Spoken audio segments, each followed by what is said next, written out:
आज का हमारा टॉपिक है एक्सेल। 50 क्वेश्चन इस वीडियो में हम कवर करने वाले हैं। जो आप किसी भी एग्जाम्स की प्रिपरेशन कर रहे हो, ये क्वेश्चन आपके बहुत ही काम आएंगे। चलिए आज का वीडियो हम स्टार्ट करते हैं। सबसे फर्स्ट क्वेश्चन है, which of the following is latest version of Excel. इनमें से कौन सा एक्सेल का लेटेस्ट वर्जन है? तो करेक्ट आंसर होगा C number 2019। Excel files have a default extension of. MS Excel की जो फाइल होती है उसका डिफॉल्ट फाइल एक्सटेंशन क्या होता है? करेक्ट आंसर होगा फर्स्ट नंबर। हम जो भी लेटेस्ट वर्जन यूज कर रहे हैं 2007 से लेकर अब तक का, उसका फाइल एक्सटेंशन यही है। लेकिन अगर आपसे एग्जाम में 2003 एमएस एक्सेल का फाइल एक्सटेंशन पूछता है, तब आपका करेक्ट आंसर होगा सेकेंड नंबर .xls। और 2007 से लेकर के अब तक का जो लेटेस्ट वर्जन है उसमें लास्ट में एक्स ऐड हो जाता है, ये आपको ध्यान रखना है। An Excel workbook is a collection of. Excel का जो वर्कबुक होता है वो किसका कलेक्शन है? करेक्ट आंसर होगा fourth number worksheet and charts. Which symbol must all formula begin with. जब भी हम एक्सेल पे कोई फॉर्मूला यूज करते हैं तो किस सिंबल से हमारा सारा फॉर्मूला स्टार्ट होता है? तो करेक्ट आंसर होगा फर्स्ट नंबर इक्वल से। हम सबसे पहले इक्वल लगाते हैं, उसके बाद ही कोई फॉर्मूला लिखते हैं। Where are row and column meet are known as. जब भी एक बॉक्स में रो और कॉलम मीट होती है तो उसे क्या कहते हैं? उस बॉक्स का नाम क्या होता है? तो करेक्ट आंसर होगा फर्स्ट नंबर आ सेल। उसे सेल कहते हैं। आप सोचेंगे कि रो और कॉलम जहां पे मिलता है तो उसे बॉक्स कहते हैं, नहीं, वो बॉक्स बनता है लेकिन उसका नाम होता है cell, CELL। The first cell in Excel worksheet is labelled as. जो एक्सेल वर्कशीट की फर्स्ट सेल होती है उसका नेम क्या है? आप ये समझ लीजिए। तो करेक्ट आंसर होगा सेकेंड नंबर। आप देखिएगा A1 लिखा रहता वहां पे।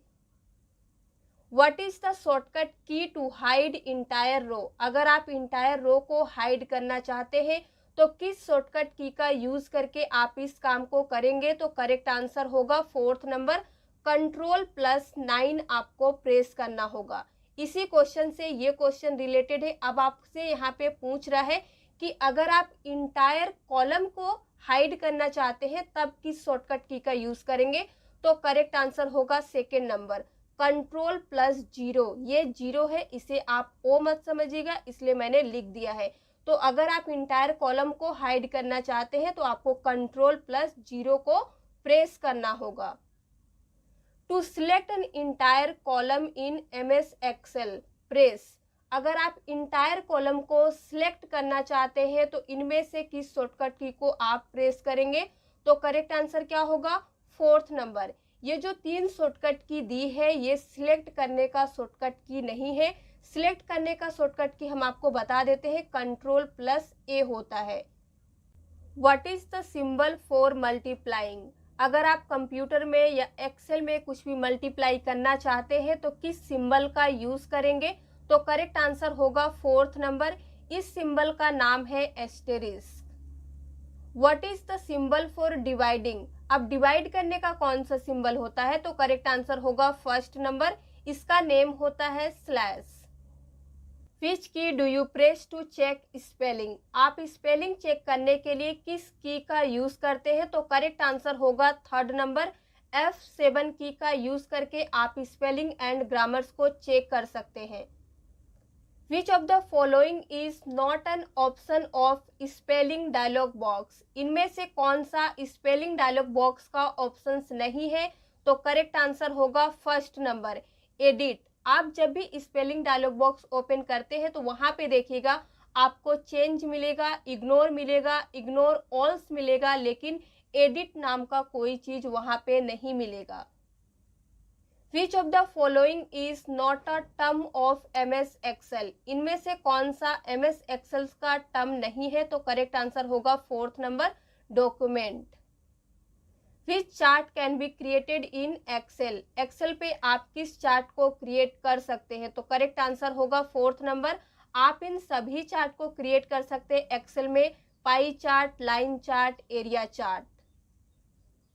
Ctrl+D शॉर्टकट की इन एक्सेल विल, जब भी हम एक्सेल में Ctrl+D को यूज करते हैं तो क्या होता है, तो करेक्ट आंसर होगा second number, fill down in the selection. In order to perform a calculation in a spreadsheet, you need to use a, जब भी हम कोई भी कैलकुलेशन यूज करते हैं अपने स्प्रेडशीट में तो हमें क्या यूज करने की जरूरत पड़ती है, तो करेक्ट आंसर होगा थर्ड नंबर, फॉर्मूला। हम छोटा सा भी कैलकुलेशन करने के लिए बिना फॉर्मूला का यूज किए नहीं कर सकते हैं। You can add image to a template by clicking the picture from, अगर आप कोई भी इमेज को ऐड करना चाहते हैं तो आप कहां से कर सकते हैं, तो करेक्ट आंसर होगा थर्ड नंबर, आपको जाना होगा इंसर्ट टैब पे, फिर आप पिक्चर में जाके कर सकते हैं। Which of the following options is not located in the page setup dialog box, इनमें से कौन सा ऑप्शंस आप कहाँ नहीं पाते हैं, पेज डायलॉग बॉक्स पे, तो करेक्ट आंसर क्या होगा second number, page break preview, ये आपको पेज सेटअप डायलॉग बॉक्स पे नहीं मिलेगा, बाकी तीनों ऑप्शंस आपको वहां पे मिल जाएगा। You can open the sort dialog box by choosing sort from, correct answer होगा fourth number, data. Hyperlinks can be, hyperlinks हम कहाँ पे क्रिएट कर सकते हैं, तो करेक्ट आंसर होगा फोर्थ नंबर, आप किसी भी टेक्स्ट पे कर सकते हैं, पिक्चर्स पे कर सकते हैं, ड्राइंग ऑब्जेक्ट्स पे भी कर सकते हैं, इसीलिए हमारा करेक्ट आंसर क्या होगा, ये सभी।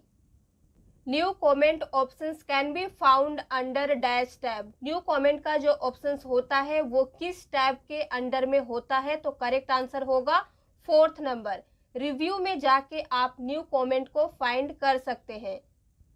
इन Excel by default numeric values appears in, जब भी हम एक्सेल्स पे कोई भी नंबर टाइप करते हैं तो वो जो हमारा वैल्यू होता है वो किस साइड में होता है, आप ये समझ लीजिए, तो करेक्ट आंसर होगा सेकेंड नंबर, राइट अलाइंड। आप जब भी कुछ भी लिखिएगा, नंबर लिखने हम बोल रहे हैं, तो वो देखिएगा आप राइट साइड में रहता है, बाकी जो हमारा टेक्स्ट होता है वो लेफ्ट साइड से रहता है। In maximum how many sheets can be set as a default while creating new workbook, जब भी आप न्यू वर्कबुक क्रिएट करते रहते हैं उस समय पे आप मैक्सिमम कितने सीट्स को सेट कर सकते हैं, तो करेक्ट आंसर होगा second number, 255। What is the shortcut key to replace a data within sheet, within sheet मतलब सीट के अंदर में अगर आप किसी भी डेटा को किसी डेटा से रिप्लेस करना चाहते हैं तो किस शॉर्टकट की का यूज करेंगे, तो करेक्ट आंसर होगा सेकेंड नंबर, Ctrl+H, ये रिप्लेस का शॉर्टकट की होता है। Excel displays the current cells address in the dash, जो एक्सेल होता है वो करेंट सेल्स के एड्रेस को कहाँ पे डिस्प्ले करता है, तो करेक्ट आंसर होगा थर्ड नंबर, नेम बॉक्स में।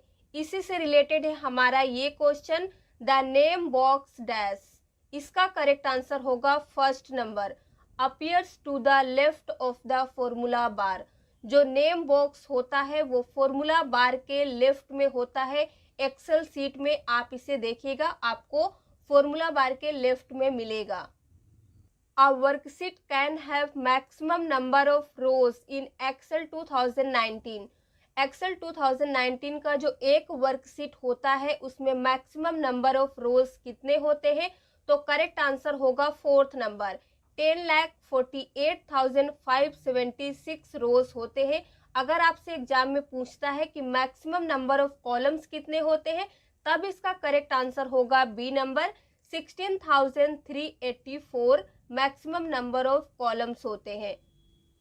How many character can be typed in a single cell in Excel, जहां पे रो और कॉलम मिलते हैं उसे कहते हैं सेल, और एक सेल में आप मैक्सिमम नंबर ऑफ कैरेक्टर को कितना टाइप कर सकते हैं, तब इसका करेक्ट आंसर होगा सी नंबर, 32,767 कैरेक्टर को आप एक सिंगल सेल में टाइप कर सकते हैं। You can active a cell by dash, अगर आप किसी भी सेल को एक्टिव करना चाहते हैं तो किस ऑप्शंस का यूज करके आप कर सकते हैं, तो करेक्ट आंसर होगा फोर्थ नंबर, इन सभी ऑप्शंस का यूज करके आप कर सकते हैं। फर्स्ट है, जिस भी सेल को आप एक्टिव करना चाहते हैं उस पर क्लिक कर लीजिए। सेकेंड है, आप टैब की को प्रेस करके उसे एक्टिव कर सकते हैं। और थर्ड है, एरो की का यूज करके भी आप कर सकते हैं। इसीलिए हमारा करेक्ट आंसर होगा all of the above. Which of the following is not a basic step in the creating a worksheet? इनमें से कौन सा ऑप्शंस एक वर्कशीट क्रिएट करने का बेसिक स्टेप नहीं है? तो करेक्ट आंसर क्या होगा? Fourth number, copy the worksheet. बाकी ये जो तीन ऑप्शंस है ये एक बेसिक स्टेप होता है कोई भी वर्कशीट क्रिएट करने के लिए। Data can be arranged in a worksheet in a easy to understand manner using dash। अगर आप किसी भी डेटा को अरेंज करना चाहते हैं एक वर्कशीट में ऐसे कि वो इजीली अंडरस्टैंड कर सके कोई भी इंसान, तो आप इनमें से किस ऑप्शंस का यूज करेंगे? तो करेक्ट आंसर होगा फोर्थ नंबर, इन सभी को आपको यूज करना होगा। फर्स्ट है ऑटो फॉर्मेटिंग, सेकेंड है आपको स्टाइल्स को अप्लाई करना होगा, चेंजिंग फॉन्ट्स को भी आपको अप्लाई करना होगा। सपोज अगर आप कोई भी टॉपिक पे लिख रहे हैं तो उसमें मेन हेडिंग होता है, फिर उसके सब हेडिंग्स होते हैं, तो हम क्या करते हैं अलग अलग फॉन्ट को यूज करते हैं, अलग अलग कलर्स को यूज करते हैं, ताकि कोई भी इंसान पढ़ के वो इजीली अंडरस्टैंड कर सके कि ये हमारा मेन हेडिंग है, ये हमारा सब हेडिंग है। तो इसीलिए हमारा करेक्ट आंसर होगा fourth number. What does the VLOOKUP function do? आपने एक्सेल में नाम सुना होगा HLOOKUP, VLOOKUP। तो यहाँ पे आपसे पूछा जा रहा है कि VLOOKUP फंक्शन जो है उसका क्या काम है? तो करेक्ट आंसर होगा third number, finds related record. Related record को फाइंड करने के लिए हम VLOOKUP का यूज करते हैं, इससे हम अपने काम को बहुत ही आसानी से कर सकते हैं। Which of the following methods cannot be used to enter the data in a cell? अगर आप जब भी सेल पे कुछ भी टाइप करते रहते हैं तो इनमें से किस ऑप्शंस का आप यूज नहीं करते हैं? तो करेक्ट आंसर होगा first number, pressing the escape की। आप एस्केप की को प्रेस नहीं करते, इससे क्या होता है बैक चले जाते हैं। Which of the following will not cut information dash? इनमें से कौन सा इंफॉर्मेशन को कट नहीं करता है? तो करेक्ट आंसर क्या होगा? First number, Ctrl+C। ये कॉपी का शॉर्टकट की है, इसका यूज करेंगे तो आपका जो भी डेटा रहेगा वो कट नहीं होगा। बाकी जो तीन ऑप्शन से अगर आप इनका यूज करेंगे तो वो कट हो जाएगा। We can save and protect the workbook by. यहाँ पे सेव का मतलब है बचाना, वो सेव नहीं जो हम फाइल में जाके नेम लिखते हैं। सेव का मतलब है कि आप अपने एनिमी से अपने वर्कबुक को कैसे प्रोटेक्ट कर सकते हैं, कैसे बचा सकते हैं। तो करेक्ट आंसर होगा fourth number, any of above. इन तीनों में से किसी भी ऑप्शंस का यूज करके आप अपने वर्कबुक को प्रोटेक्ट कर सकते हैं। फर्स्ट है प्रोटेक्शन पासवर्ड लगा सकते हैं आप। रीड ओनली का मतलब होता है कि आपके उस वर्कबुक को सिर्फ वो रीड कर सकता है, कोई भी चेंजेस नहीं कर सकता है। और थर्ड है राइट रिजर्वेशन पासवर्ड का भी यूज करके आप उसे प्रोटेक्ट कर सकते हैं। Which setting you must modify to print a worksheet using letterhead? जब भी हम किसी भी वर्कबुक को प्रिंट करते हैं लेटर हेड को यूज करके तो हमें क्या करना पड़ता है? थर्ड, मार्जिन में मॉडिफिकेशन थोड़ा सा करना पड़ता है। You accidentally erased a record in the sheet. Which command can be used to restore it automatically? Suppose आप एक्सेल के किसी वर्कबुक पे काम कर रहे हैं और आपने जो भी डेटा लिख के रखा है वो आपसे गलती से डिलीट हो गया।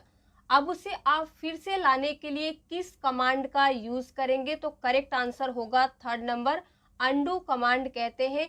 इसका शॉर्टकट की होता है Ctrl+Z। जैसे ही आप इसे प्रेस करेंगे तो जो भी डेटा आपका डिलीट हो गया था वो ऑटोमेटिकली आपके सिस्टम के स्क्रीन पे आ जाएगा, उस सीट पे आ जाएगा। नोट एंड और ये सब जो होते हैं ये क्या है? तो करेक्ट आंसर होगा first number, logical operators. MS Excel can be use to automate dash. MS Excel जो होता है उसे ऑटोमेट करने के लिए इनमें से किस ऑप्शंस का यूज करके किया जा सकता है? ऑटोमेट का मतलब होता है किसी भी चीज को स्वचालित करना। तो हमारा करेक्ट आंसर होगा fourth number, any of above. अब देखिए फर्स्ट है transaction registers inventory control, second है फाइनेंशियल स्टेटमेंट्स बिजनेस फोरकास्टिंग, और लास्ट है अकाउंट्स रिसीवेबल और accounts payable. What is the shortcut key to insert new sheet in the current workbook? अगर आप current workbook में न्यू सीट इंसर्ट करना चाहते हैं तो किस शॉर्टकट की का यूज करके करेंगे? तो करेक्ट आंसर होगा fourth number, shift plus F11 आपको प्रेस करना होगा। Which of the following is correct dash, इनमें से कौन सा सही है? तो करेक्ट आंसर होगा fourth number, all of the above. Average निकालने का ये तीनों तरीका सही है।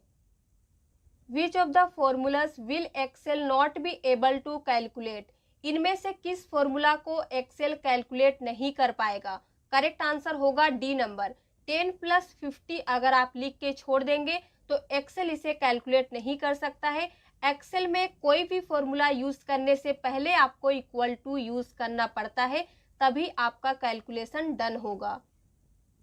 You can use drag and drop method to, drag and drop method हम किस लिए यूज करते हैं? तो करेक्ट आंसर है third number, A and B दोनों के लिए, कॉपी सेल कंटेंट और मूव सेल कंटेंट के लिए। To insert 3 columns between D and E you would dash, देखिए ये क्वेश्चन इंटरव्यू में बहुत बार पूछा गया है कि अगर आप डी एंड ई के बीच में 3 कॉलम और इंसर्ट करना चाहते हैं तो आप इनमें से किस ऑप्शंस का यूज करना चाहेंगे?